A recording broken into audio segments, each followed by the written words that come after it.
Today we're talking about breaks. So we are basically adding on to what we discussed yesterday. Breaks are used whenever you do your time steps. There are other options for breaks. There are a number of soft shoe breaks. With time steps, you use breaks to close out the step. You need to make sure that you're doing the appropriate break for the appropriate move or step that you are executing.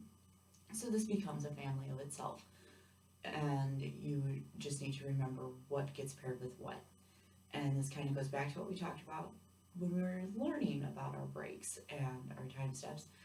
Whatever you would do as the step needs to be reflected in the break. So if it's single, doubled, or tripled, the break can and often should be reflective of that.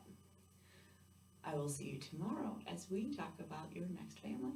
I will see you then.